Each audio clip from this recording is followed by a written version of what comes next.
In the 1990s, my family lived in Frontenac, a suburb of St. Louis that's considered high-end and very safe. I was 12 when this happened, and I'll never forget the night the lights went out. I was home alone for the first time. I begged my parents to let me stay home one Saturday night when my younger brother and sister wanted to go to a stupid movie and pizza dinner at the mall. They reluctantly agreed. I was 12 after all, and a smart kid. They instructed me to stay inside and watch Netflix, play video games online with my friends, fix my spaghetti, which I knew how to make, or whatever I could find in the freezer. Keep the doors locked and open them for no one. Mom, Dad, Beck, and Izzy left at 7, and Dad said they would be back by midnight. I went into the den and started playing a video game with my friend from school. We played for a couple of hours. We were still playing when a massive crack of thunder shook the house. I told William I was going to watch the storm. Our house had a covered porch with an expansive view to the west. I took a plate of Red Baron pizza minis deep dish and popped them in the microwave. In 3 minutes, I was sitting on the porch watching the lightning, eating the minis, and drinking root beer. The thunder and lightning displays were awesome, with non-stop flashes and booms. It was super clear, as the rain wouldn't start until 20 minutes later. But as soon as the pelting rain began, the lights went out. I went back inside to the kitchen to get a flashlight, but I couldn't find one there, so I felt my way to my parents' room, where I knew my dad had kept a flashlight in the drawer by his bed. He also kept a .38 snub nose in that drawer, but I didn't touch that. I returned to my front row seat to watch the storm and finish my pizza minis with the flashlight. There were a couple of vast cracks of thunder that shook my body, and in the light of the flash, I saw 3 pizza minis on the plate. 8 came in a box. I swear I had only eaten 3. That was weird. I thought a dog, raccoon, or something had come and snatched 2 while I got the flashlight. Or I might have eaten the 2, not paying attention when enthralled by the storm. Anyway, I didn't give it much thought as the thunderstorm was massive, and now the rain was torrential. For a 12-year-old who was home alone, I was the boss. After the pizza, I was still hungry, so I thought I'd look in the freezer for an ice cream bar. I took the flashlight and went back inside. I was rooting around in the freezer with the flashlight when another flash of lightning lit the kitchen. I glanced up with my hands still in the freezer and dropped in sheer terror. There, in the flash of the storm, stood a bare-chested man. He had black hair that was freakishly knurled about his head and face and ran down his neck to his dirty belly. I screamed, and the crazed, half-naked man stared at me, wild-eyed, and then roared as if he were a lion. I crawled on all fours to the hall and pushed myself to run into my parents' bedroom, slamming the door behind me and locking it. A second later, it shook as the intruder struck it with his total body weight. I fell backward, landing next to my father's bedside drawer. I knew the .38 was in there, but I had never shot a gun in my life. The door shook again with a second forceful bang. I knew I had no choice. I retrieved the gun, held it in my hand, and pointed it at the door. Bang! The gun roared and flew from my hands.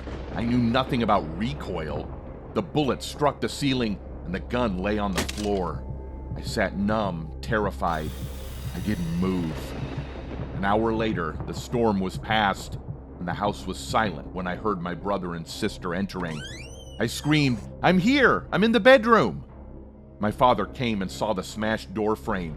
He picked up the gun from the floor and said, "Are you all right?" I told him the story of the bare-chested, crazy man from the thunderstorm. He called the police. The man was never found. No one knows where he came from or where he went. My dad took me to the gun range the next weekend and taught me gun safety and how to shoot.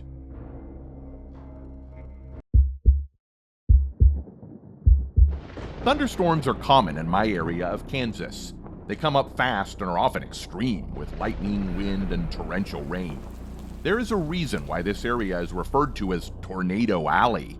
Extreme weather fronts race across this area all summer. The summer I was 13, it seemed the weather was especially fierce with thunderstorms. At the time, I liked the thunderstorms.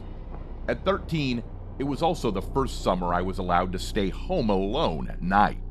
The only rule was I wasn't to go out or have anyone over. But I was okay with that. I was still king of the house. I could blast my music and play video games with friends online late into the night. It was boss. One August Saturday night, my dad was flying UPS cargo from Wichita to Minneapolis, his usual flight as a UPS pilot. He wouldn't be home until sunrise Sunday morning. My mom was en route back from Cincinnati and would usually get home at midnight. She was a flight attendant.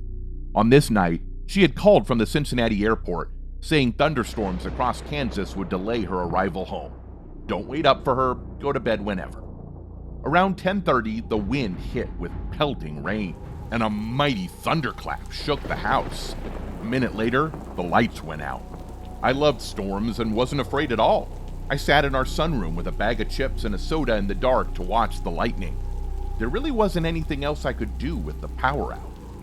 A knock came at the front door as I sat in the dark. I thought that was strange in the middle of such a storm. Someone might need help. I went to the door but didn't open it. I just shouted, "Who's there?" Dad had always told me I shouldn't open the door for anyone when I was alone. No one answered. I called out again, "Who's there?" Again, I sat there waiting for a response. My mind rushed to other conclusions, like a tree branch or something had struck the house in the wind, and it wasn't a knock at all. But I was now afraid that I had given away that I was a kid alone at home, and someone evil was prowling about the yard. My mind was playing awful tricks on me. I told myself I was 13, and there was nothing to be afraid of, and I went back to the sunroom to watch the storm with my dip and chips.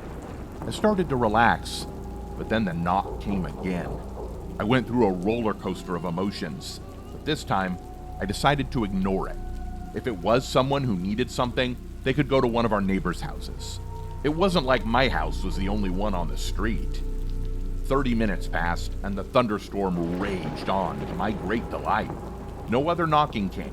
One moment I was on edge, and the next I was in my world of fantasy as Thor threw his hammer in a battle across the sky.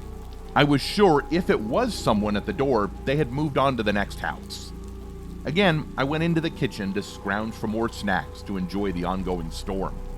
When I was retrieving a bag of Oreos, a massive lightning strike hit so close to the house that I could feel the pressure. A blast of cool air burst into the kitchen. Wow, I thought, that was close. It blew the sunroom door open. I returned to the sunroom, and the door was open. I marveled at the power of the storm and bolted the door closed. After another 30 minutes, the power came back on, and the storm had passed.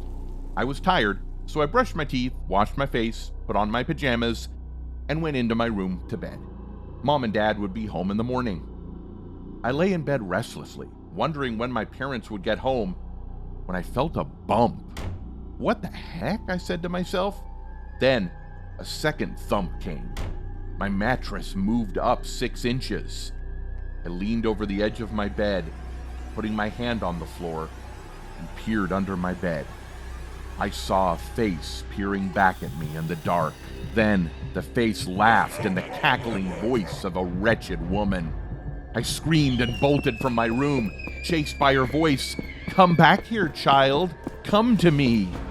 I ran out the front door barefoot and darted for my neighbor's house. He was a retired Marine veteran. I pounded on his door, and he was there in an instant with a gun in his hand. I shouted that it was me and there was a woman under my bed. He said, "Stay here and lock the door." He raced off to my house, gun in hand. I could hear him shouting, "I've got a gun and I'm coming in." He went in and was gone from sight a minute when I saw a figure emerge from the front door and disappear into the dark. Hank emerged a second later, and I heard him shoot into the air. He came back and called the police. They came, and we described what we saw and which direction she took off in. They circled the block several times, but found no one. Mom and Dad arrived from their late-night work, shocked by my story, but happy I was unharmed. Dad promised new door locks.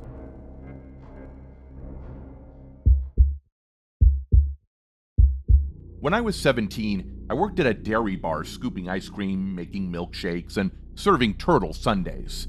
The dairy bar was popular and was busy until midnight on summer nights. We had just closed and cleaned up when a thunderstorm began as I got into my car to drive home. It's only 5 minutes, but lonely, as my family lived on a farm outside our little town.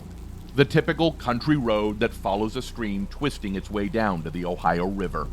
When it storms hard, there are a few places where the water rises over the road. I had just crossed the old bridge and came to one of those places. I've done this before with my dad in his truck, and it was okay, so I did it tonight in my old Nova. That was a bad idea. My car stalled out just as I came up a slight rise. At least I wasn't in the floodwater, so I thought I was safe.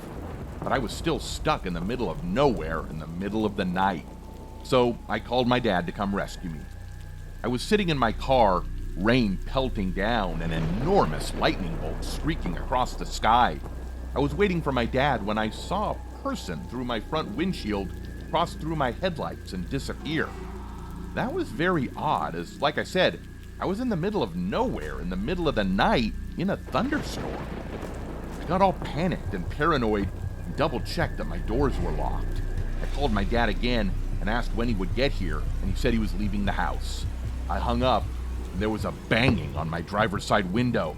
I couldn't tell who was there with the rain and the darkness. I shouted, "Who's there?" A hand wiped the rain from the window, and an awful face with bulging eyes and a gaping open mouth with crooked teeth leered in the lightning flash. I screamed in terror, and a fist slammed into the glass. I was crying in panic. The face reappeared, and another lightning flash lit the grotesquely shaped face. I laid my hand on the horn and held it down. The face again pressed its hideous form against the glass. Tears were rolling down my face as I saw headlights coming around the curve ahead, and I knew my dad was coming. The creep saw the headlights too and slunk into the darkness. I cried in fear and joy when my dad with his flashlight appeared at my car. I shouted, "Look out for the man in the dark!" He looked around with his flashlight, but saw nothing. "There's no one here, my dear," he shouted above the rain. We abandoned my car for the night, and Dad took me home shivering on that terrible thunderstorming night. Subscribe